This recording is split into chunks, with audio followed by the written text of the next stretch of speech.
I guess modern economics as a scientific doctrine begins with Cantillon, Richard Cantillon, who's a very interesting character too, and really with Cantillon, who's hardly talked about.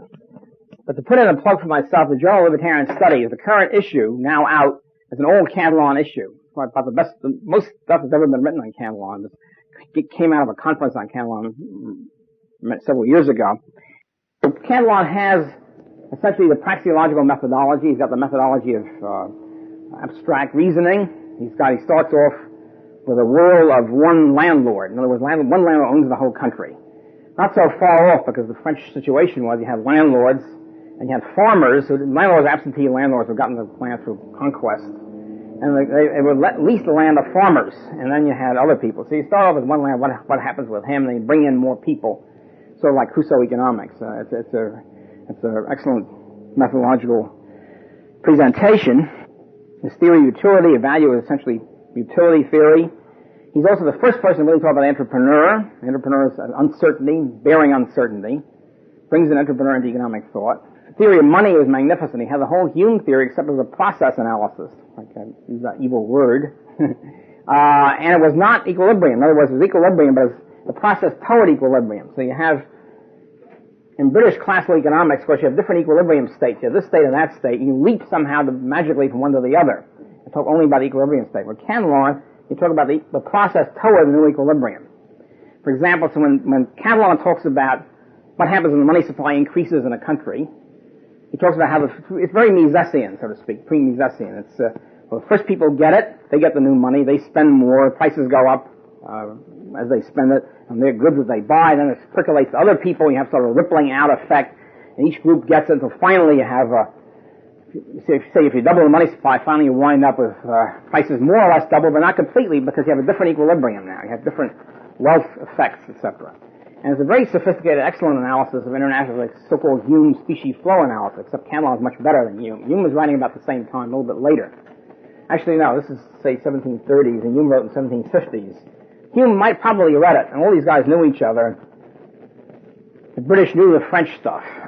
With Cantillon, you have a Pre Austrian analysis, no question about it. It was a process thing with individuals, starting with the micro-individuals. They get new money, they spend it, and so you wind up with let's say, a doubling of prices, but not automatic doubling. You have difference in price, relative prices.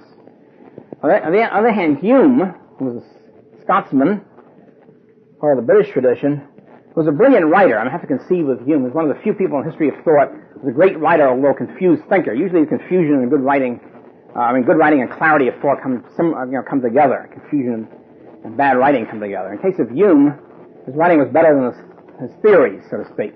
Anyway, with Hume, you have a pure pre-Friedmanite, pre-monetarist analysis. In other words, it's all equilibrium states. As a matter of fact, there's a famous example which Mises uses. It's a good first approximation of what happens with money. What I call the Angel Gabriel model. In other words, you're sleeping overnight. Overnight, the Angel Gabriel descends to man. They hear that mankind is always bellyaching. We haven't got enough money. The Angel Gabriel, benevolent but confused, but a lousy economist, says, okay, I'll fix these guys up. I'll double their money supply, and then they'll shut up. They'll satisfy their complaints. So overnight, everybody's money supply gets doubled magically. Your bank account, your wallet, your purse, etc. gets doubled. And Hume talks about it. He doesn't use the word Angel Gabriel model. That's basically what it is. And then what happens? Well, then everybody rushes out, spends it. And then according to Hume, prices overall double, and that's it. In other words, you leap quickly from the one equilibrium state to the other equilibrium state without talking about the process. With Cantillon, it's very different. You have different people benefit and different people lose out. I mean, in this model, for example, the guys who know what's going on rush out at 6 in the morning or 8 in the morning and spend everything immediately. The other guys who decide to save it, of course, are shafted because they find the prices have doubled before they get around to spending it. So there are differences in sort of benefits or burdens. So with Hume, a very good analysis is the first approximation of how the money supply increases prices, but you blot out the essential pre-Austrian process and differences in micro level and just talk about the macro. This is the beginning, by the way, of the disastrous split between micro and macro, which begins with Hume and ends with Ricardo as the final classic example, or ends with Ricardo and continues ever since. In the pre-Austrian analysis, Cantillon and Turgot, all these people, there's no split between micro and macro. Everything is an individual process which has different social results. It's only with, let's say, the British that you have this micro, they have things going on in the micro world with supply and demand, and suddenly in the macro world you have quantity and velocity and all that. It's totally different. There's no relationship between the two of them. And Cantillon, I should say something about Cantillon the man, Richard Cantillon. He's a fascinating figure.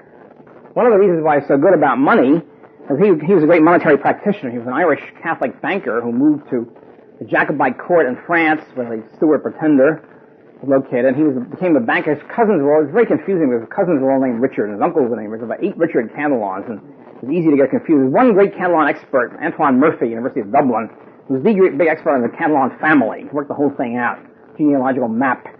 At any rate, Cantillon he becomes the banker to Stuart pretender, and becomes a big shot banker in general. And John Law, who starts off in this period, is the famous funny money inflation, the first big paper money inflation in history. There was no paper money before. The first government paper money ever was 1690 in Massachusetts. Before that, gold was money. The only way the government could do anything was clip the coins, debase the coin. When paper money comes in, it's a great new invention for the government. It means you could just print money ad lib. Essentially, John Law, the Scottish adventurer, gets a hold of the royal government in Paris and convinces them he should be the central banker and print money. And through unlimited inflation, you can wipe out the public debt, you can bring prosperity and all the rest of it. So, Cantillon, the legend is that Law goes to Cantillon and says, look, you're the only person here who can challenge me.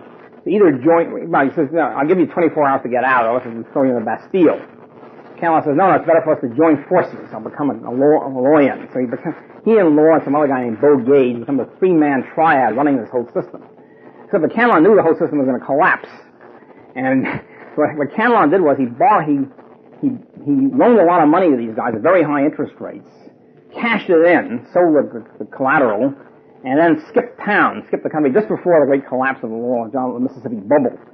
And came back to clean up multi-millions to the great distress and resentment of his fellow law types. So anyway, he made millions out of this.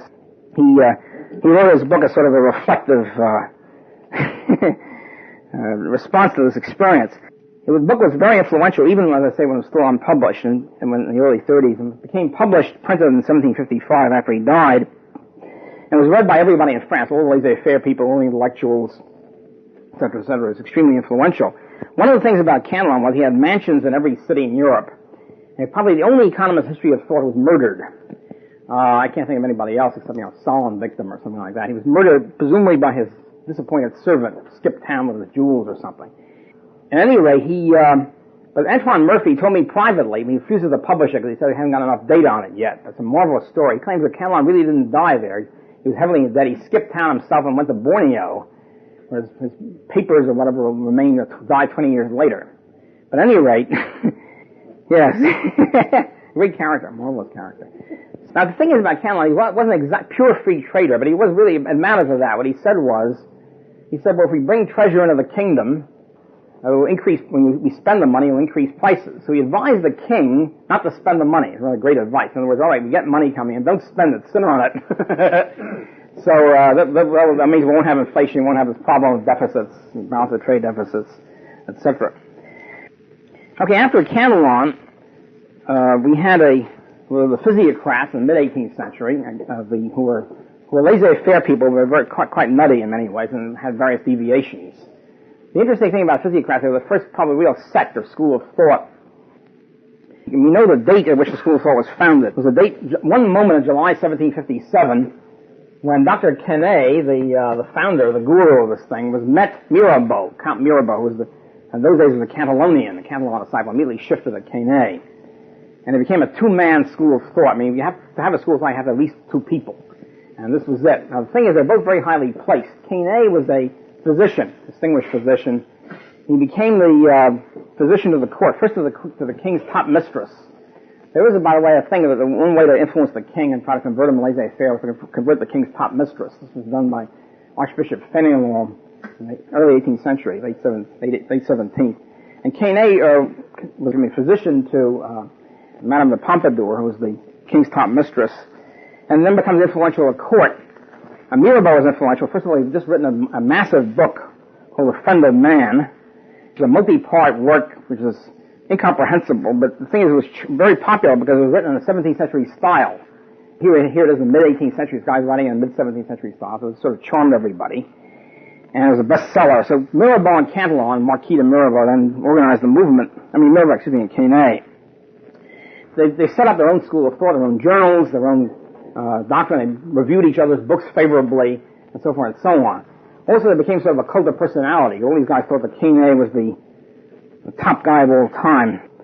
For example, his followers claim that Quesnay looked like Socrates. It's kind of difficult to figure out, because we don't really know what Socrates looked like. And they also refer to him as the Confucius of Europe, the great sage of Europe. Mirabeau went so far as to proclaim that the three greatest inventions in the history of mankind were writing, money, and Quesnay's crazy diagram, the tableau économique, for the beginning of input-output analysis, the arrows. So, at any rate, they were natural rights people and laissez-faire people. Unfortunately, the little deviationists were very much in favor of high agricultural prices. One reason I think Quesnay was a farmer and he owned farms. And I think they would have been in favor of farm price supports if anybody proposed it. See, in those days, there was farm price supports the other direction. Farm prices were kept low, and of course they were very much opposed to that.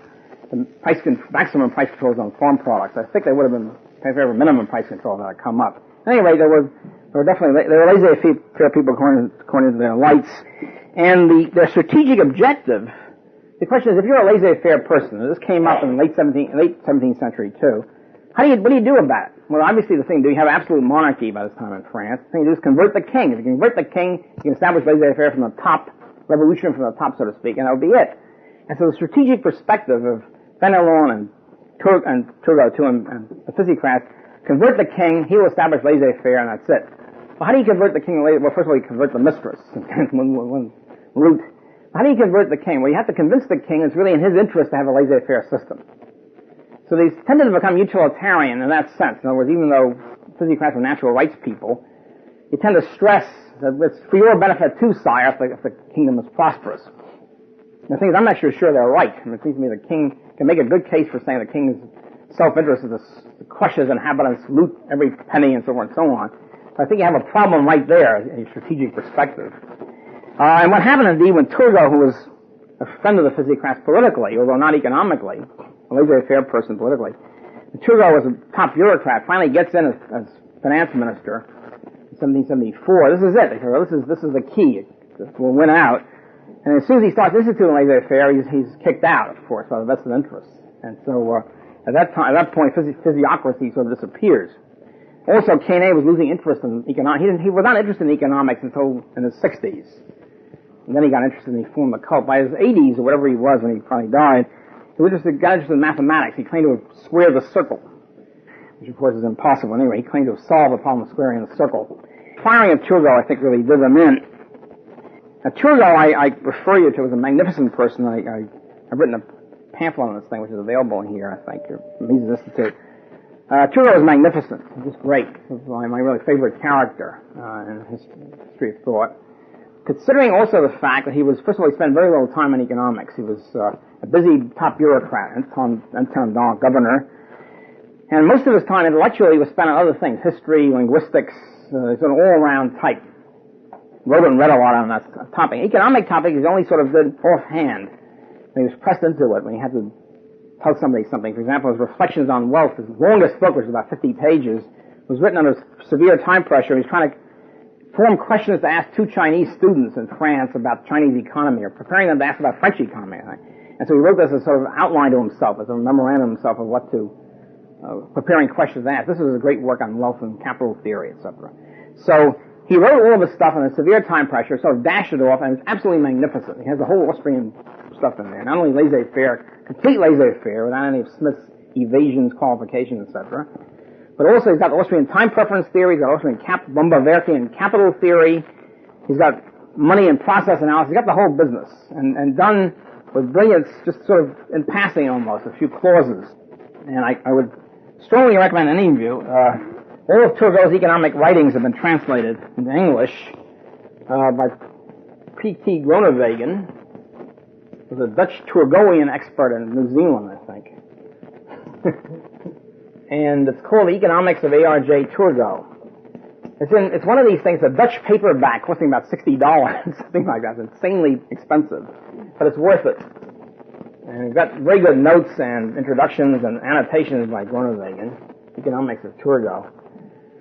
And yeah, it's just remarkable. Schumpeter is very good on Turgot. Turgot, for example, is really the originator of Say's law, Smithian capital, the whole thing about, the supply constitutes the man, et cetera, et cetera. All these things are in Turgot.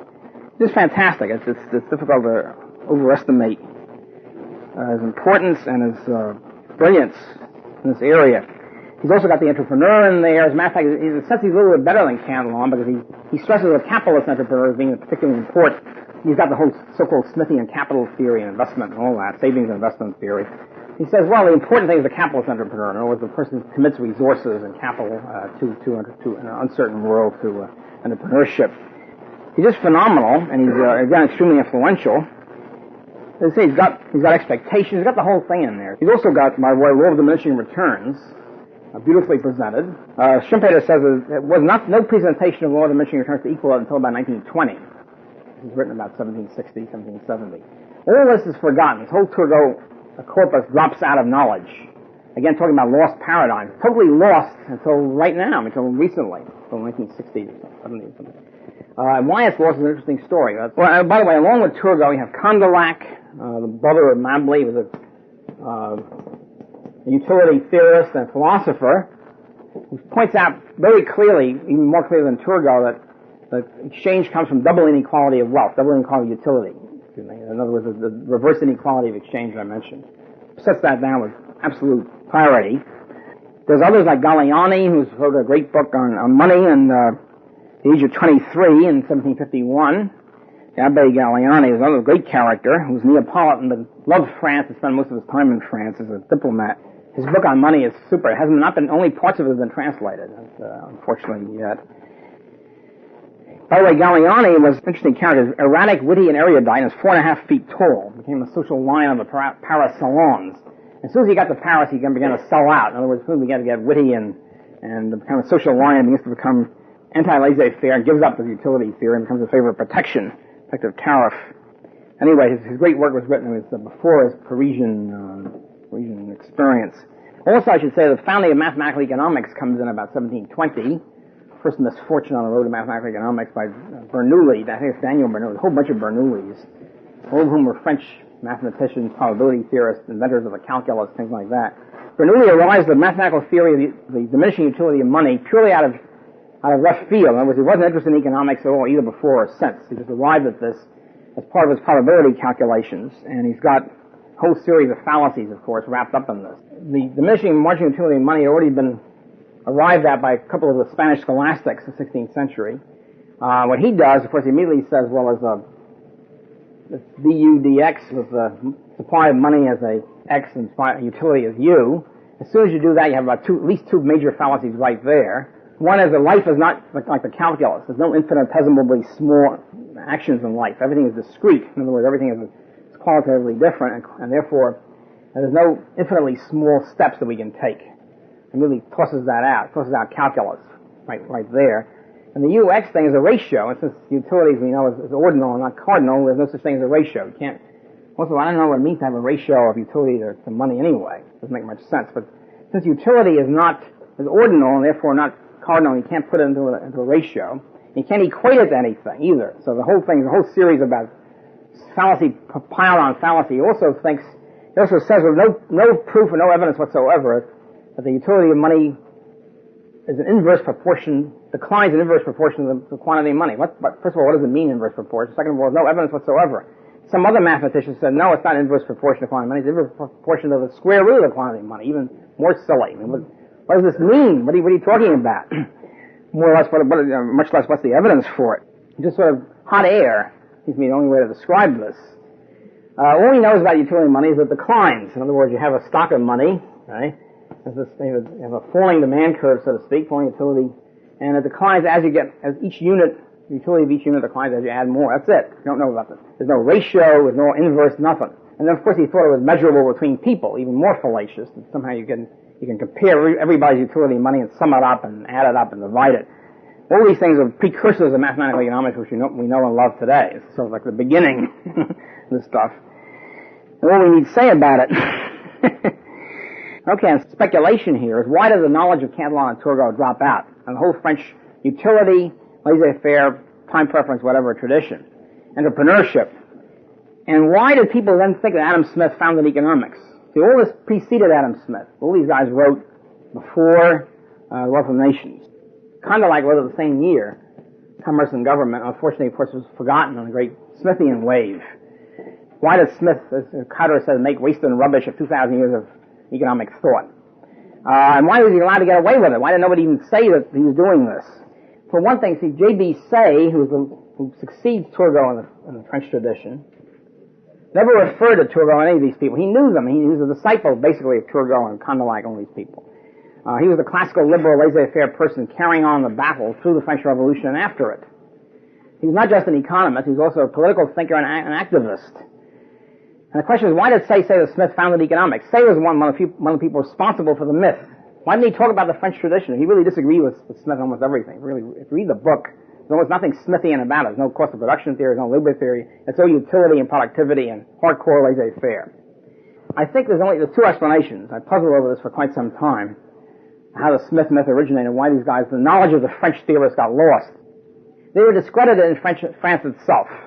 Discredited for two reasons. One, because Turgot was locked in with the physiocrats, even though he really wasn't. He was a political ally of the physiocrats. He was not an economic, he was way beyond the physiocrats who thought that agriculture was the only productive factor of production, crazy tableau economique. As Turgot didn't believe any of this stuff.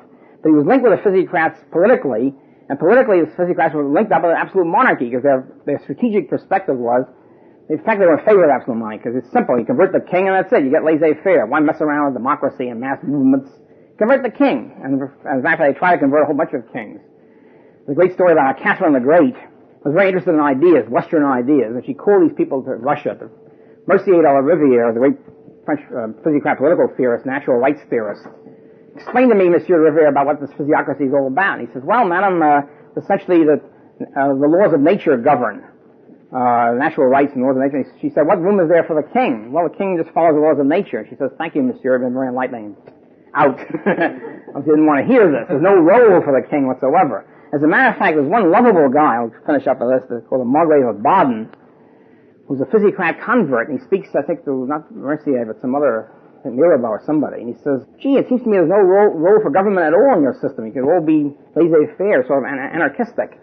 The guy draws back, no, son, we need the government for the framework and blah, blah, blah, etc. And of course, Margrave is perfectly correct. The implications of laissez-faire natural rights, you don't need the government at all. But at any rate, they were in favor of absolute monarchy, the physiocrats. And so after absolute monarchy disappeared, after the French Revolution, they were politically discredited. Nobody wanted to listen to any guy who was in favor of absolute monarchy. And also, of course, the physiocrats, nobody really believed by this time agriculture was the only productive factor because there was a lot of industry growing at the time. So for those two reasons, I think, the physiocrats and Turgot got discredited, unfortunately, in France, and nobody would refer to them, and the knowledge drops out. The paradigm's lost. And the whole thing drops out. It's a real tragedy for economic thought, because then we're stuck for a century, stuck with the British. Essentially, the scholarship alignment begins with Grotius, the same guy I mentioned as a Dutch Protestant scholastic, who were Protestants but natural law people. Grotius was heavily influenced by the Spanish scholastics, by Suarez, etc. What happens is that Pufendorf, who's a Lutheran Grotian, this is early 17th century, I guess Pufendorf is mid. So Grotius is early 17th century and Pufendorf is middle or late. Pufendorf was sort of a popularizer of Grotius, so people would start reading Pufendorf and not Grotius. Grotius mentioned the Spanish scholastics, hailed them as being his predecessors. Pufendorf, being a hardcore Lutheran, hated Catholics, refused to mention any Catholics.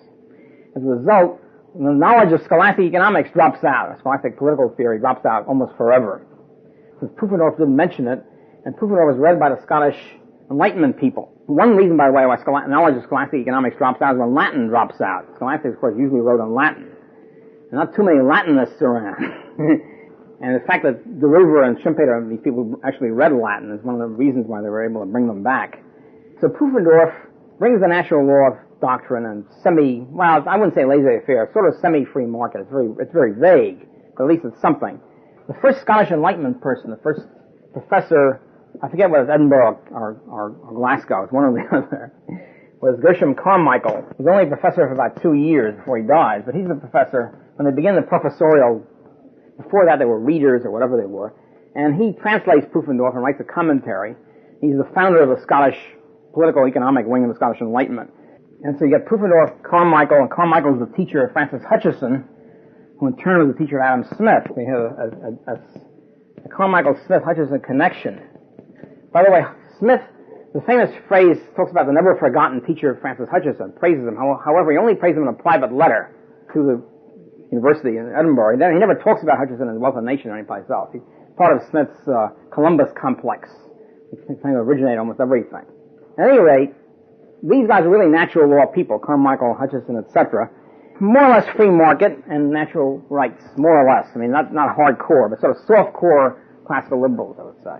Hutcheson, by the way, has a very good attack. One of the places where I differ with Hayek strongly on the history of thought is the status of Mandeville.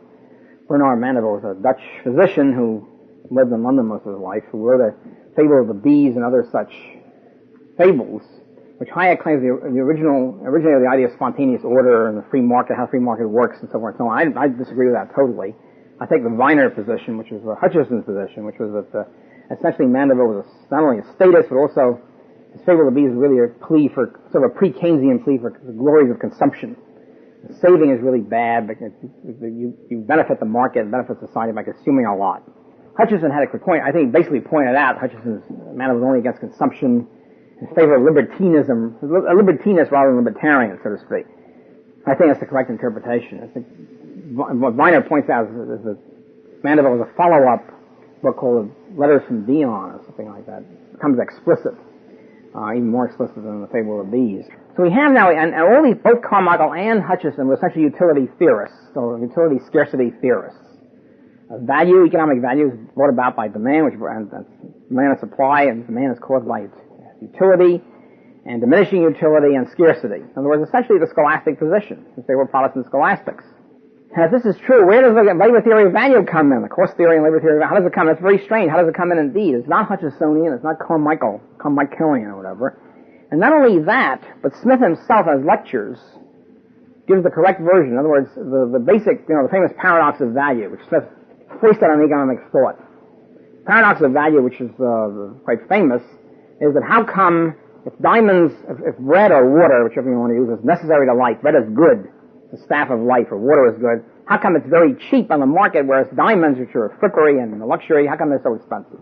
In other words, you have this famous split between use value, and when it gets to use value, diamonds are terrible and bread is great, but economic value somehow violates that. Smith allegedly couldn't solve this, Ricardo couldn't solve it, so they don't talk about consumption. Consumption just drops out. You have a disastrous split between use value and economic value, which results in Marx and Veblen. The whole thing is that production for use versus production for profit really stems from this idea. Somehow the market values fripperies over important stuff like bread, and in real life, or in real terms, bread is much more valuable.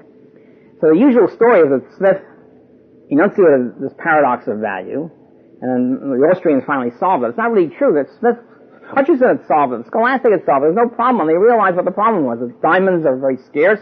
There's lots of bread around. It's very simple. You have an enormous amount of bread, an enormous amount of water. Each unit of water or bread is going to be worth much less than diamonds, which are, even though philosophically weaker, are much more scarce. That's all. It's relative scarcity and utility. That's the whole bit. Not only had Hutcheson solved it, but Smith himself had solved it in his lectures, his unpublished lectures at the time. Smith realized that in the Wealth of Nations, he totally changes it and poses the paradox of value, which then ruins classical economics from then on. And you might say, well, after all, the lectures were 20 years before. Maybe he's assuming that everybody knows the lectures, and then it goes on. That's not true, because the lectures were never published in his lifetime, only published fairly recently, 20th century. The whole thing is quite bizarre. We have in Smith not only a decline, a loss of economic thought from the French, but also from Hutcheson, and even from himself as previous persona 20 years before. This is true not only of paradox of value, it's also true of the Hume international money flow stuff, where he doesn't even have that. That drops out. The whole idea of the international money equilibrium and all that stuff drops out. It's very strange. This Wealth of Nations is a weird book. Because embodies not only is it not true that he did not create economics, but he lost a lot of economics even from his own previous 20 years ago, his own previous being, whatever you want to call it, 20 years before. Smith was growing up, but Smith was a young man in the 1750s. Scottish Enlightenment hit Scotland, so that universities of Edinburgh and Glasgow become the shining lights, intellectual lights in Europe, especially in Britain. At this point, Oxford and Cambridge had degenerated into sort of rich man's playthings or whatever. They're not intellectually important or good at that, or useful at that time. And so, as a result, Edinburgh and Glasgow become key centers, and people come from all over Europe to study there. Smith was started off as a clubman. Clubs were very important in 18th century social life and intellectual life and everything. He was a member of about 8 different clubs, each of which had weekly meetings and things like that. There was one club, by the way, when David Hume, his friend David Hume was president, the two were very different. They never spoke on art, but they were obviously the smartest for all their disagreements with them. They're certainly the brightest people in the club. At any rate, so there's a big club life and intellectual life developing, plus the fact that we had a titanic struggle between and within the Church of Scotland, which was the established church, a typical British compromise. The Anglicanism was the established church in England, and Presbyterianism was the established church in Scotland, which angered the Anglicans in Scotland, of course, tremendously, and drove them into the Jacobite camp, by the way. And of course, the pure Calvinists, or whatever, the dissident faction, broke off and established the Free Kirk of Scotland. At any rate, in the established Scottish Presbyterian Church, there was a titanic struggle between the moderates, as they were called, and the evangelicals. The moderates consisted of all the bright people and the wealthy types in Glasgow and Edinburgh, and the evangelicals everybody else, the oppressed rural masses. As a result of fantastic maneuvering, even though the moderates were in the minority, they were able to control the church until about 1800. That was for approximately 50 years or so, headed by Principal Robertson, William Robertson, a whole bunch of other people of whom Smith was a member. And they all knew each other, and they all were friends and compatriots. Even though the moderates were not as hardcore Calvinists, obviously, as the evangelicals, they were still pretty Calvinistic, especially Smith. Hume was about the least. Hume was, I guess, was tending toward deism or atheism or whatever. Hume couldn't find an academic post in Scotland, by the way. An interesting commentary on academia, where a guy couldn't find a university post because of his religious views. He was not impoverished, however, since he was a high aristocrat, independently wealthy aristocrat, member of the Hume family, which I think emerged now in Douglas Hume and all that. It's all the same group. So Smith starts off in this environment, however, was also deeply Calvinist, even though moderate. His mother wanted him to become an Anglican minister and sent him to Oxford, I believe, in order to, as part of an Anglican fellowship. When you graduate, you're supposed to become an Anglican minister, and he said, heck with that. And when he became a Glasgow professor, he had to sign the Westminster Confession, which was one of the requisites, and he had no difficulty, apparently, signing it. I think this accounts, well, not only for his adoption of labor theory of value late in the game, and discarding the utility theory, also for other things. One of his deviations from Laissez-Faire, one of his many deviations, I'll get into in a minute, was he was in favor of usury laws. In other words, he was in favor of maximum interest rate laws, restricting the supply of credit. Eddie West was a friend of mine, who was a biographer of Smith and worshipped Smith, Edwin G. West. Couldn't understand this. He said, when we had a discussion at the Cantillon conference, where Smith, of course, came in as a general object of attention. West said, well, gee, Smith deviated. He should have understood that if you have a maximum, like maximum price control, if you have a maximum interest rate, it will restrict the supply of credit and so forth. And he didn't seem to realize that. It's sort of a hole in his doctrine. Roger Garrison, who gave a comment on that, was an Austrian, pointed out, quite the contrary, Smith understood all too well what the consequence was. And he wanted to restrict the supply of credit. That's the whole point. He understood that usury laws would restrict the supply of credit, and he loved it. He wanted to do it. Why? Because he hated consumption. He wanted credit to be channeled into the prime borrowers, who would pay prime interest rates, the low interest rate borrowers. He wanted to exclude from credit. He wanted to ration credit so that speculators and high consumer types, with non-Calvinist types, would not get credit.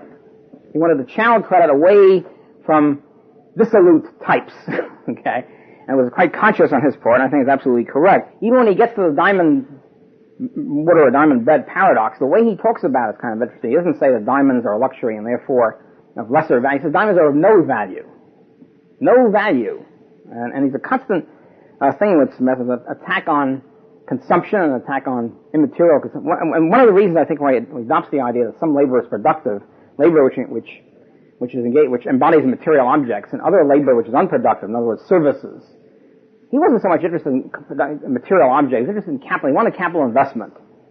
In other words, he disagreed with the time preference, the saving consumption preferences of the market. He wanted more saving and less consumption, basically. And one of the ways, usury laws is one way to channel consumption into prime borrowers. And in general, he disliked consumption, fripperies. He wanted to tax consumption. He wanted all sorts of ways by which he would, restructure the preferences of the market. And it all fits in with what I postulate as the Calvinist approach to all this, where luxury becomes evil. Anything beyond some moderate consumption becomes wicked. So that was one of his deviations. The idea of productive labor fits right into that, and building up capital investment. And so the opposite deviation from the physiocratic Mandeville one, where only consumption is good and saving is evil. This is the opposite. And a lot of free market economists, by the way, still hold this. As a matter of fact, if you read any economic literature, financial literature, the supply-siders, for example, will say we have to lower marginal tax rates because we want people to save and invest more. Saving and investment good, but if saving and investment good, then the consumption must be in some way bad. Therefore, people are adjusting their own proportions. And so, a lot of this, you'll get the same sort of, even now, the same sort of idea that saving good and, of course, consumption bad is not really explicitly stated, but, of course, it is part of the paradigm. In other words, very few people are willing to allow the market, individuals in the market to decide their own saving investment preferences. In addition to the fact that it leaves out the productive labor stuff, creates a lot of problems. Theory of value is totally confused. He's a very confused writer. The theory of value is about 3 or 4 independent coexisting theories of value in there. On one hand, he puts too much emphasis on division of labor to neglect of investment of capital. On the other hand, in his later books, toward the end of the book, he attacks the division of labor as causing alienation and all the rest of the stuff. In other words, he's sort of a pre-Marxian anti-alienation. One of the things, by the way, one of the reasons why he worries about the division of labor is it weakens the martial spirit of the people. If you're there, I don't know, if you're making parts of the pin or you're tightening bolts, you'll somehow lose the spirit of going out and conquering. And he's in that sense, very pro-war, something that's fairly overlooked. And his theory of money leaves out even the Hume stuff, much less the Cantillon stuff on money and prices. He leaves out a lot of stuff. He leaves out a lot of stuff that either he had or Hutcheson had previously. I have a list of a compilation of deviations from Laissez-Faire of Smith. They're pretty long. I'll tell you that. Of course, there's the Navigation Acts, there's national defense, which include practically everything. The martial spirit decay. He's in favor of government-run education in order to inculcate obedience to the state among the populace. Scarcely a laissez-faire doctrine.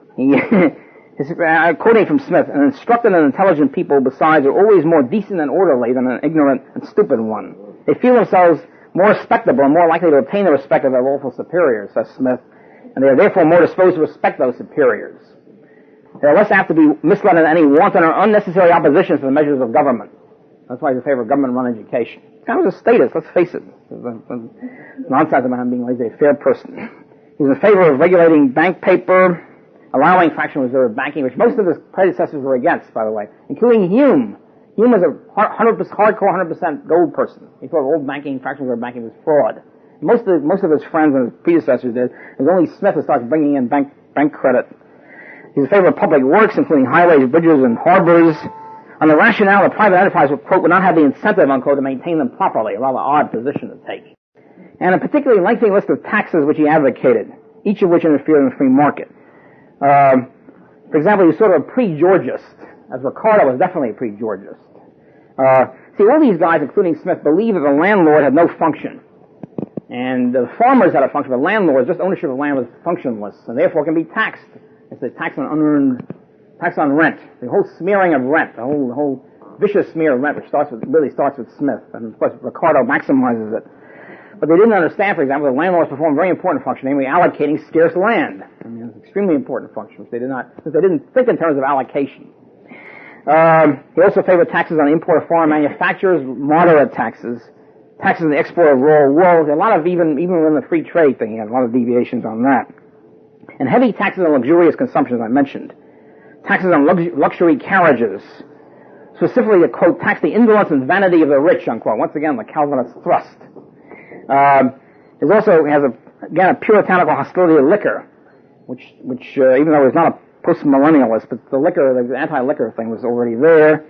He called for heavy tax on distilleries in order to crack down on hard liquor and induce people to drink instead of the, quote, wholesome and invigorating liquor of beer and ale. Somehow that was okay, whereas hard liquor was evil, sin. But even on ale, he was in favor of a high retail tax on retail sales of all liquor to discourage ale houses. And of course, he's also in favor of the soak the rich policy, progressive income taxation. Let it never be forgotten with Smith. Who would wear a Smith tie after this, right? Also, I say usury laws I already gotten into, even though Turgot and Cantillon already blasted usury laws off the face of the map. Even Bentham was against usury laws. Even Bentham was one of my least favorite people also. Now, the interesting thing about Smith, one of the most interesting, sort of charming things, is an article by Gary Anderson, I think Tollison was involved in this thing, right? A marvelous article called Adam Smith and the Custom House. See, one of the interesting things about Smith, he was this great free trade, laissez-faire person. How come he spent the last 12 years of his life as a customs official, not just a customs official, but a member of the customs commissioners, running the whole customs system, extracting tariffs and all that, cracking down on smugglers. So how do you square this? Now, the usual whitewash of Smith is, well, he just uses it as a sinecure. It's called a no-show job. Like in the Bronx, we have pothole inspectors. For $8,000 a year, if you find a pothole, you report it, you call in. There's a pothole every 5 yards. It's very easy to do this. So, but it turns out, however, it was not a no-show job. He worked hard at it. He was there 3 days a week, and it was full-time, and he loved it. Not only that, he had no qualms about it. He loved it. He was writing letters to people saying, boy, oh boy, we got another smuggler today, and we were cracking down on these people. It's sort of like Reagan claiming he's against income taxes and maximizing IRS funds and power, right? And you ask yourself, well, which is he really in favor of? Well, you look at his actions. Speak louder than the words here.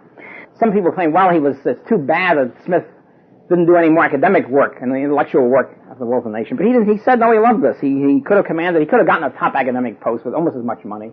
He liked this stuff. It was great. Somebody went to Scotland, I don't know if Anderson or something, found the minutes of the customs house and actually found out what he was saying and what he was doing, cracking down. Just one quote from Smith.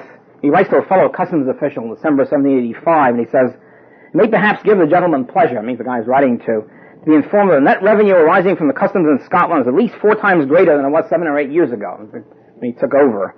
It has been increasing rapidly these 4 or 5 years past, and the revenue of this year is overleaped by at least 1/2 the revenue of the latest former year. I find myself as likely to increase still further. Well, God bless him. Hardly, however, a champion of laissez-faire and free trade. And he gets this undeserved reputation of being the founder of economics, and the other guys are lost. And we come to some Smithians now. I think there's Jacobite Stuart, for example, was Smith's descendant in the University of Glasgow. Very few people study under Smith himself, but everybody you can think of studied under Stuart. For about 10 or 15 years, he was a big shot professor of political economy at Glasgow. James Mill studied under him, and a whole bunch of other people, McCulloch and the whole Scottish group. When we get to the labor theory of value, it's pretty clear that the propounders of labor theory of value, not only Smith, but also his direct descendants, James Mill, who was Scottish, originally a top Scottish Calvinist who was studying for the Presbyterian ministry.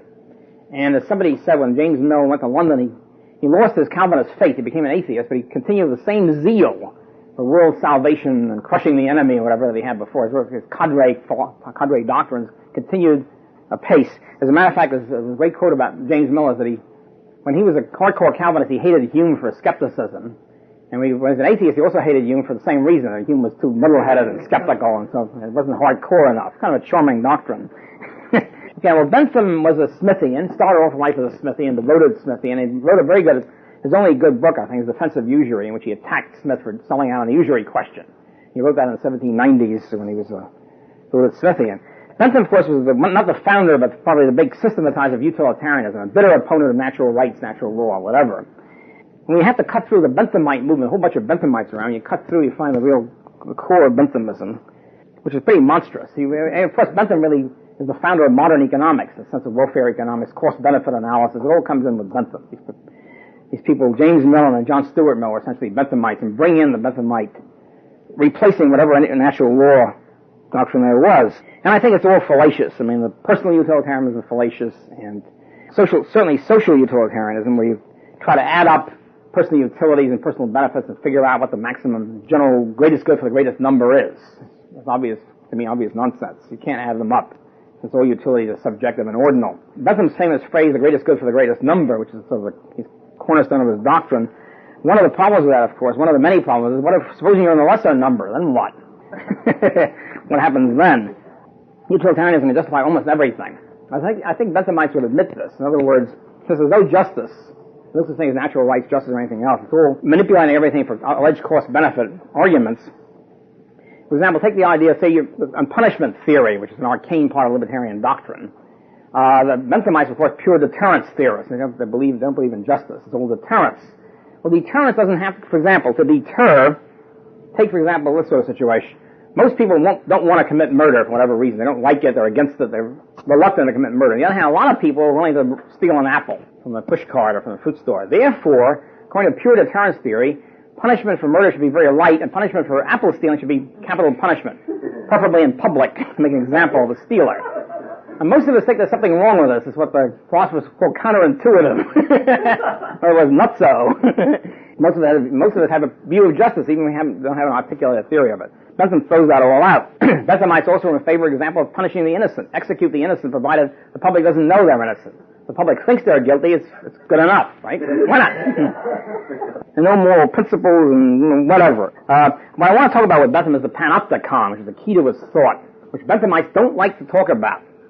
This is Bentham's great project. He's a great projector. He wrote millions of words, much of which, fortunately, have not been published yet. He had a fleet of secretaries, very wealthy, aristocrat, and so we had employed secretaries to take them down, copy them. There was no, of course, Xerox machine or typewriter at that epoch. He was sort of living a reductio absurdum in his own, his panopticon was living reductio absurdum in his own thought. He used to be a Tory. He was a Tory aristocrat. He converted to democracy, actually converted by James Mill, because the Tories wouldn't adopt his doctrine, his panopticon. He figured nothing could be worse than that. Maybe a democracy will adopt my panopticon.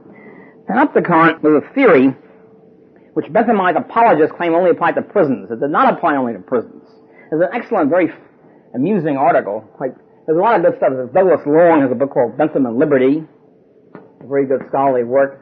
Gertrude Himmelfarb, usually not one of my favorite people, being a neoconservative, has an excellent critique of Bentham called The Haunted House of Jeremy Bentham in her book on Victorian minds. Panopticon was a scheme not just for the prisoner, for almost everybody, for the poor, for children, for vagrants. I mean, everybody would be rounded up. It's been estimated by Bentham himself from a third to two-thirds of the population would be incarcerated in panopticons, which were essentially compulsory concentration camps. It was nice with scientifics. There's no such thing as justice or privacy. It's all cost benefit, right? You maximize surveillance, and so you have one guy sitting in the center of a circle, and all the prisoners and kids and whatever you want, paupers, are all lined up so you can see into them. And of course, this is before the age of television and all that. A brilliant prophecy of the Orwellian future. Even though you couldn't see everybody every time, nobody would know when you're seeing them, so everybody would feel he's under surveillance. Bentham fell as a utilitarian. It's very important for everybody to feel at all times he's under surveillance by Big Brother, okay, by the panopticon leadership. And so this would keep them, not only keep them on the straight and narrow, keep them working to the maximum. We want to get maximum production out of them. Let's see, 12 and a half hours a day at forced labor and so forth and so on. And he had everything beautifully worked out. The idea, of course, to have maximum production by these slave labor, which is essentially what it was. Panopticon, by the way, is Greek for all seeing. That's the controller who sees everything. So like the old Big Brother. Also, inspection house is another way to put it. This is a big reform. Himmelfarb puts it very neatly. He said Bentham by this time was an atheist. She says Bentham did not believe in God, but he did believe in the qualities apotheosized in God. The panopticon was a realization of the divine ideal, spying out the ways of the transgressor, or potential transgressor, by means of an ingenious architectural scheme, turning night into day with artificial light and reflectors, holding men captive by an intricate system of inspection. The panopticon becomes omniscient and omnipotent, omnipresence of the inspector. This, of course, makes things most efficient for the goals of the inspectors. At one point, Bentham says there might be some drawing back to adopt my scheme, because it might be said that these people become robots instead of people. He might be, as he says, productive of an imbecility, so the formerly free man would no longer, in a deep sense, be fully human. And he asks himself whether the result of his high-law contrivance might not be constructing a set of machines out of the similitude of men. And to this critical question, he gives a utilitarian reply, brutal, brusque, and utilitarian, namely, who cares? Who cares if they're just machines? The only real question is, would happiness be most likely to be increased or diminished by this discipline? Of course, he being a scientist of happiness could answer the question very neatly. Namely, as he said, they'll be happy almost by definition. Call them soldiers, call them monks, call them machines, he says. So they were but happy ones, I should not care. As Isabel Patterson would call it, the humanitarian with the guillotine or the slave pen. So economy and productivity were what he was trying to maximize. As he put it, industry is a blessing. 7.5 hours a day was enough for sleep, an hour and a half total for meals, the rest of the time they were working. A forced labor regime. The punchline of this whole thing, the whole panopticon scheme, is that he would run it, and it would be a private property, privately owned panopticon. Giant panopticon, slave labor, would be owned by him. He Bentham. He would extract the profits from the slave laborers. And this way we have a unity of private and public institutions. And so he tried to lobby in Parliament, lobby in the court, and never get it through, fortunately for Great Britain. Bentham had a group of secretaries. The most interesting secretary was James Mill, whom I now turn, who in a sense was the founder of the Ricardian system. I really think more and more we find out about Mill. I think is a fascinating character. Not John Stuart, not Olimpo, but James Mill, the father. James Mill, I call him the radical's Lenin, a real cadre type, a real Bolshevik type in every sense, personally, ideologically, whatever. Although he was semi-libertarian, he basically had this kind of mindset. I say he was originally a Scottish Presbyterian minister, comes to London and makes a precarious living as a freelance writer, which is always precarious, and latches on to Bentham. Bentham has a lot of money, and writing all the time, becomes a secretary. He's trying to organize everybody. He's a cadre type person. He's organizing his kid, John Stuart. He's organizing everybody, his friends, his wife. Everybody's being organized in a cadre manner. So he's trying to organize Bentham. Bentham was very unsystematic, would scribble all night or whatever. He kept saying, Bentham, why don't you work on this, complete this book, and then we'll get you to the next book. Bentham was writing with friends. This young whippersnapper was trying to organize me. So it was a sort of cultural clash of temperament. It was Mill who talked Bentham into being a Democrat. Mill had his own reasons for being in favor of democracy, universal suffrage. He adopted Bentham's utilitarianism and believed in laissez-faire much more than Bentham at this point, but he felt that he was the true Benthamite. James Mill, he was a very creative thinker, one of the most creative thinkers of this whole modern period, but always pretended, in contrast to Smith and a lot of other people, he originated everything. He claimed, no, I'm just a number two man, I'm a faithful Benthamite, I'm a faithful Ricardian. I'm just a mouthpiece of the great Bentham, the great Ricardo. Whereas actually he was contributing much to the doctrine. He was one of the few people in history who thought underplayed his own role. And I was talking to my old friend Leonard Liggio about this, and what is the, it's kind of strange. He said, well, there might be an economic explanation for this, which I'm quick to this, I wasn't quick enough on the mark. The economic explanation being that Mill was impoverished, a freelance writer, whereas Bentham was very wealthy and Ricardo was very wealthy. And so this pretension of being a humble number two man might have an personal economic financial motive. Yes, master, as a source of a lot of paper. In fact, Bentham kept Mill going for many years until Mill wrote his history of India. Anyway, he does the same thing with Ricardo. He finds Ricardo as a retired stockbroker, really bond dealer, whatever it was. Ricardo's whole ambition was to retire and become a country squire. Forget it, a young retired person. And Mill keeps nagging him. No, you gotta be the great economist. And he keeps, quote, forcing, unquote, Ricardo to write this book, and keeps correcting every chapter. Every chapter Ricardo gives to Mill, and Mill corrects it and adds stuff to it, important thing, rewrites it, and gets him to publish it. And then he said, okay, now you gotta be our cadre leader in Parliament of the philosophical radicals. Mill organized the philosophical radical cadre in Parliament. He had about 20 or 30 MPs by the 1830s, which had a balance of power position, quite powerful. And it turns out, more and more, that Mill really originated much of the Ricardian system. For example, one of the few good things in the Ricardian system is the law of comparative advantage. You know, that international trade, you can have, even if one country or one person, of course, is terrible in everything, unproductive in almost everything, it can still be an advantage to trade with it, because it's the advantage of everybody to concentrate on the least unproductive area and trade with somebody else who's concentrated on the most productive area. So you don't have to be an absolute advantage in anything. You can just have a comparative advantage. Ricardo, turns out that not only didn't originate it, James Mill originated it and forced Ricardo to put it in because Ricardo wasn't interested in it. Ricardo had only one interest in life, namely crush the unproductive landlord class. Since he believed that the landlords were unproductive weight and rent will inexorably increase and messing everything up, he tried to postpone the inevitable by lowering rents. And the way to lower rents was to import wheat, or corn as they call it. If you import wheat, at least for a few years you will keep down the rental value and lower the price of wheat. And keep the economy going until the whole thing cracks. So Ricardo's only interest in free trade was to lower the price, was the free trade and the importation of wheat, and because of this rent theory. Mill was also a Ricardian in that sense. He also had the general free trade position, plus comparative advantage, which he put into Ricardo's book, which stands out like a sore thumb, like a page or 2 pages, which Ricardo never referred to anyplace else. Ricardo's real interest is in monetary theory, of course, money and banking, which I haven't got time to go into.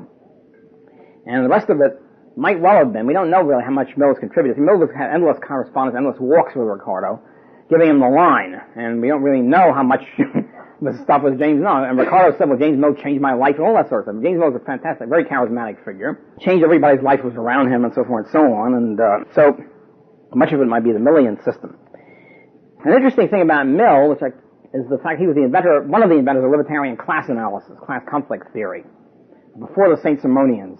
About the same time as Comte and Dunway. I'm not sure who was first. I'm not sure whether it was independent on Mill's part, whether he learned it from, say, Charles Comte was J.B. Say's son-in-law and libertarian analyst. They were much more sophisticated and they had a historical approach which Mill didn't have, so I presume he probably got it from them. Basically, libertarian class conflict analysis says, contrast to Marx, which where capitalists and workers are in an inexorable class conflict, the only class conflict comes from the state. In other words, the state exists and does something. There's a ruling class and a ruled class right away. Taxation, there's tax consumers and taxpayers. There's people who get benefits from the state, there's people who lose by the state. That creates class conflict. Everything else, on the free market, is harmony. Class conflict comes about through the state. So Comte and Dunway had this, and they said, well, industrialization requires free markets and free trade. And as the state withers away, class conflict will be eliminated. We'll have a classless society, not in the sense of a communist society, but in the sense of free market. That was the Comte and Dunway approach. Well, Mill had something similar, except it was narrower. Basically, in Mill said there were two classes in society: the ruling few and the ruled many. There's always a ruling class. The ruling class is exploiting the public through taxes and controls, etc., etc. And his object was to eliminate it, have pure free laissez-faire. The reason why he was in favor of democracy is he felt that if you have pure democracy and universal suffrage, the public can't exploit themselves as there's always a minority. Therefore, the public will guard against the emergence of a ruling class. Of course, as we now know, was an incorrect theory. It made a certain amount of sense in that period before democracy was tried. But at any rate, that was his objective.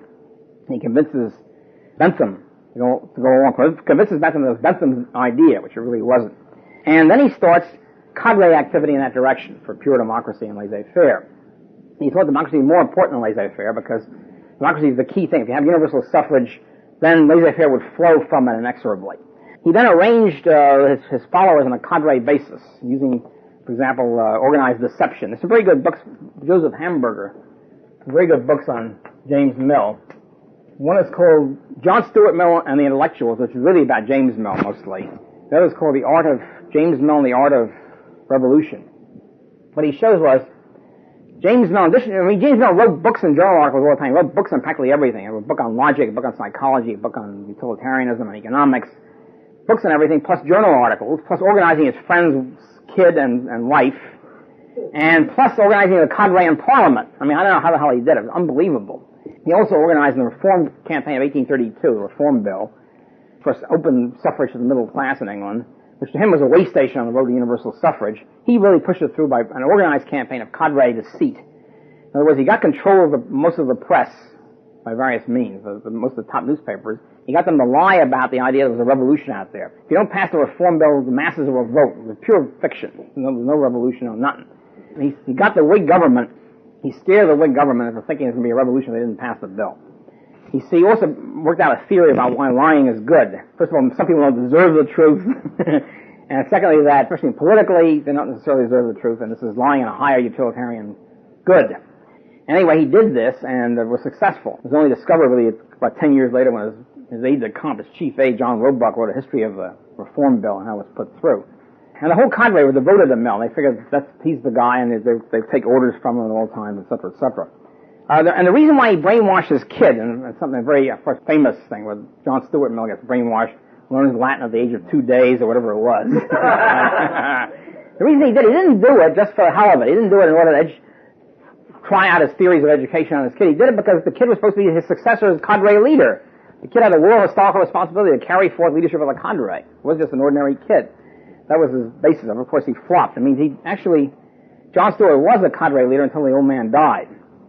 John Stuart Mill lived in deception. God was not only muddle-headed, John Stuart, but also engaging in total deceit almost at all times. For example, he wrote an article praising Bentham. This is while his father was still alive, a Benthamite. Praising Bentham, writing it publicly, and at the same time writing an anonymous article attacking Bentham. Right? I mean, this is, is messed up. At the very least. Doesn't really disclose the fact he was no longer a cadre leader until his father died. That was about 8 years later or something. Anyway, what happens with Ricardianism, I think, again, it's very difficult, first of all, to understand what Ricardo was talking about. Both Ricardo and J.B. Say were trying to understand Smith. Smith was very confusing. As I said, about 3 or 4 different theories of value at the same time, using words in an obscure manner and so forth and so on. Both they said, well, this is a great book. We know it's a great book, which we don't know what the hell he's saying. So they're trying to systematize Smith. Say does it as really as a Turgot disciple. It's really not a Smithian. And Say's whole book, I recommend, by the way, Say's treatise on political economy. It's a marvelous book. It's still in the old 1860 edition or something, right? It's still the translation of 1821 or something, and it's a marvelous book. It's straight Turgot. It's entrepreneurs, key, marginal, productivity, not marginal, but productivity.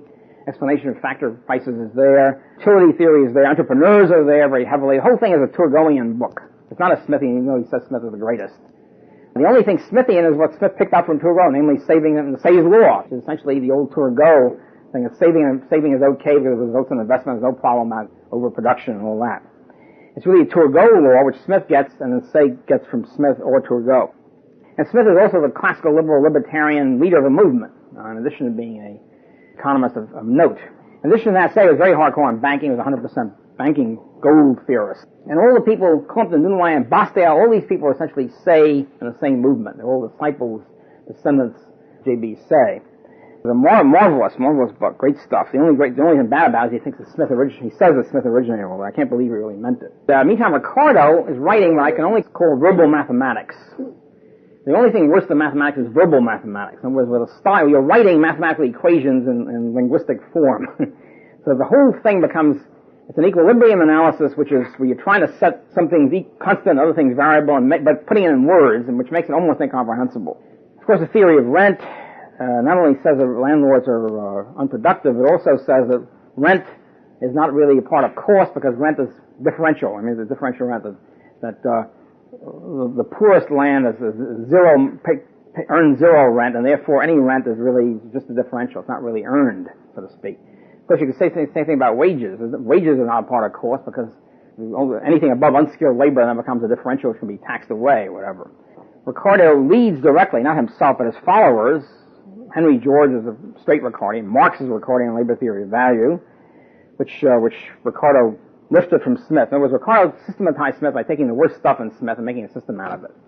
And Say systematized by taking the best stuff. And so that's, I think, the difference. And you only agree, saying Ricardo, on Say's law. Again, Ricardo's in the same Turgot-Smith tradition. The thing that happens to Ricardo, the whole system, labor theory of value, theory of rent, etc., again, there's a myth, which you've probably I'm sure you've all read, namely that Ricardianism dominated English economics until Jevons, until 1870s or even 1880s in Marshall. It's not true. We now know that Ricardianism died out by about 1830. In other words, he died by 1822. In 6 or 7 years, Ricardianism had been smashed by all sorts of people, by utility theorists like Samuel Bailey, by anti-rent people like Thompson, anti-Ricardian rent theory. And so by 1830, Colonel Torrens was addressing the political economy club and said, nobody's a Ricardian anymore. How many, the Ricardian system is finished. And so you had a whole bunch of things going on, very interesting stuff. The Irish theorists, the Trinity College Dublin had a whole bunch of utility theorists, subjective utility theorists, were excellent. Put in by Archbishop Whately, a very interesting character, was English, and was a professor at Oxford, a master of Oriel College, and he was fighting the fight against the High Churchmen in Oxford, the High Tories. He was a latitudinarian type. And when he becomes Archbishop of Dublin, he immediately sets up the Whately chair, political economy, and puts in, for the rest of his life, selects the holders of it, and every one of them is a utility theorist, until he dies. So that carries on Longfield and Butt and all these people. Of course, they're sort of outside the English mainstream. Usually Englishmen don't care what's going on in Ireland, so they're not that influential. But still in all, adding the whole thing up, Nassau Senior has some excellent stuff. Nassau Senior was very anti-Ricardian, except without explicitly saying it. And of course, again, something which I should have gone into, but I haven't got the time, is the Malthusian thing, which comes from Smith. Malthus gets his anti-population stuff, of course, from Smith. The iron law of wages and all that is really derived from it. And Ricardo, of course, is a big Malthusian on population, not on other things. And Senior essentially smashes that without saying so. I mean, essentially demolishes. I mean, it's strange about Malthus, by the way. Here's the guy growing up after 50 years of the Industrial Revolution, an fantastic explosion of standard of living. and worrying about population increase. Where it was much more apropos 100 years before, when nobody was a Malthusian. Instead of that, he waits, so to speak, until the Malthusian problem was over and sets it up as a real problem, a big problem of population pressure. So what happens is that basically Ricardianism was finished until John Stuart Mill resurrects it in his monstrous work of 1848. In other words, from 1823 to 1848, there was no Ricardian domination of English economics. There was a free flow of utility theorists, there were anti-Ricardian rent theorists, etc. There's one very interesting character I can't omit in this thing. A fascinating character named John Ray, who was a Scotsman. And one person Bombardier does acknowledge as being a pre-Bombardian, pre-time preference, pre-capital, Austrian capital theorist. And he's a very strange duck. He's a Scottish physician who's sort of unemployed and doesn't do well. He has a marital problem. Anyway, he leaves Scotland for Canada. And he's a very contentious character anyway. He gets involved in Canadian Calvinist politics between, I forget now which faction he was in. Anyway, he was in the losing faction. He was essentially kicked out of Canada and leaves for, I forget what it was, Hawaii. I think probably Hawaii, some minor Hawaiian island. He stays there for the rest of his life as a village physician. Anyway, he writes this thing. His passion in life was geography. He wrote the definitive work on Canadian geography, Canadian geology and all that. And he's a big protectionist. He's pro-protection, protective tariff, and he hates Adam Smith. So he writes a book in the 1840s designed to attack Adam Smith and free trade. And then he says, well, before I talk about free protection, I have to deal with capital theory. And he works out a whole Austrian capital theory. It had no relationship with free trade whatsoever, protection. Works out, it's a fantastic thing, and he works this whole thing out. He publishes, the publisher was a New England protectionist, who publishes a good firm anti-Jacksonian, anti-free trade book. He publishes this book, nobody can understand what he's talking about.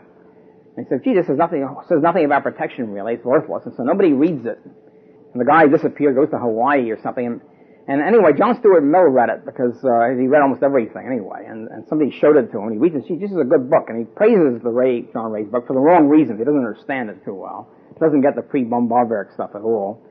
So he praises it, and poor Ray gets a clipping, I think, from Mill. This is many years after the book was written.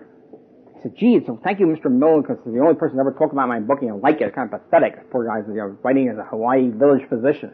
That was it. Nobody referred to it until about 1900 when Cedar Mixter discovered it, and then Bombardier said, you're right. Bombardier hadn't heard of it either, and praised it. So anyway, he's a very, very interesting character. So all this was going on, and Mill's book comes in and reestablishes Ricardianism, and Mill had such tremendous prestige by this time as a philosopher, logician, intellectual, etc., that everybody just fell for it. It just sort of toppled over and adopted this, and the whole utility stuff drops out, and the non-Ricardian rent theory drops out, and the whole thing just sort of caves in, and Mill becomes dominant, JS, from 1848 until the 1880s, let's say. So that's really the dominance. It's the resurgence of Ricardianism. Also, in addition to that, Mill establishes positivism as a self-conscious methodology for the first time.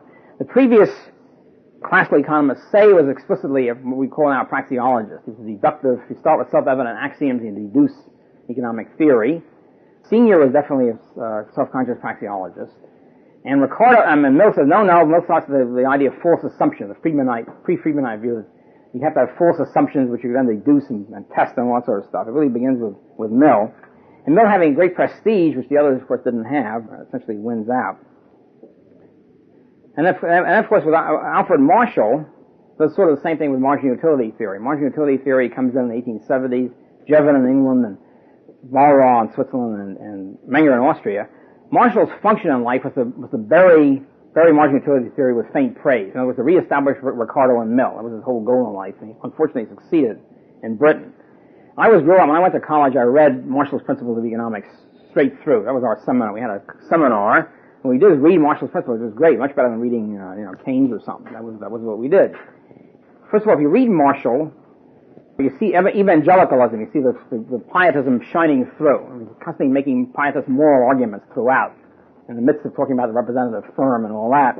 But more important here is that what he's doing, he takes marginal utility and he trivializes it. In other words, confines it to consumption. Okay, it's true about consumption. You get the diminishing marginal utility, and that's it.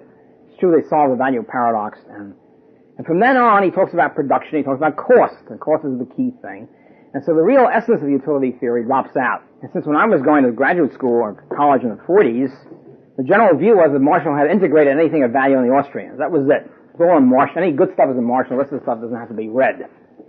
The view here is that, as Marshall's famous phrase, value is determined by scissors of supply and demand. You have the demand scissors, point to make, you have the rising supply curve, which is the cost, determined by cost, allegedly, and these two scissors determine market price. However, and this really starts with Smith, by the way, of course Ricardo emphasized it, the key thing is not market price. Who cares about market price?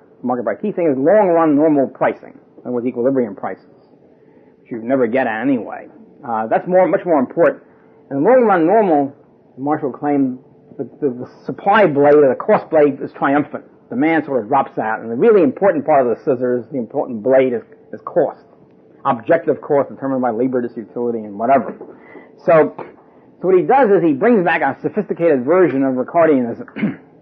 We don't worry about market price, you worry about long-run cost. And of course, one of the two basic problems is, one is the long-run cost never arrives, so it can't be really the key thing. After all, the key thing is you want to explain the market, the real market, and not long-run which never shows up. And secondly is that, what do you do about goods that have no cost? Rembrandts, for example. Rembrandt painted the thing and then corked off, okay? The price of Rembrandts fluctuates. Where's the supply cost? Where's the supply part of the blade? It ain't there, of course. There's only demand. So they had to admit, well, it doesn't work for non-reproducible products. Well, after all, non-reproducible is important. That's part of pricing, too. Isn't it better to have a price theory where we have a general explanation of all prices than one which only explains reproducible goods? And so that, of course, is not discussed. The non-reproducible goods were just tossed in the wastebasket along with consumption with Ricardo. All this is brought back, as I say, in a very sophisticated manner. And Marshall, having tremendous prestige as a Cambridge professor, dominates all of English economics from the 1880s until 1920s. And Jevons, who was sort of a maverick, semi-Austrian, so to speak, maverick, doesn't get any hearing, and he dies young too. So that's totally against his influence. So what you have is a reestablishment of Ricardianism, and with Mill and Marshall being essentially a more sophisticated form. That is really, I think, that really ushers in the 20th century. That really ushers in the 20th century. That really ushers in the 20th century. That really ushers in the 20th century. That really ushers in the 20th century. That really ushers in the 20th century. That really ushers in the 20th century. That is really, I think,